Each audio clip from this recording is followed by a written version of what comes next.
Welcome back to the channel. Don't forget to like, share, and subscribe my channel.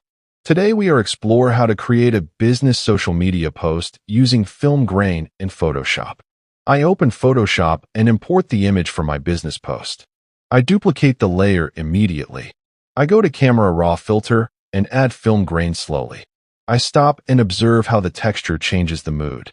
Social media business visuals need warmth, not harshness. I keep the grain light and even. I zoom in to ensure the subject stays sharp. I adjust roughness slightly to avoid distraction. I take a short pause and zoom out. The image now feels more human. I add business text and position it carefully so the grain supports readability. I align everything neatly and check spacing. The final post feels authentic.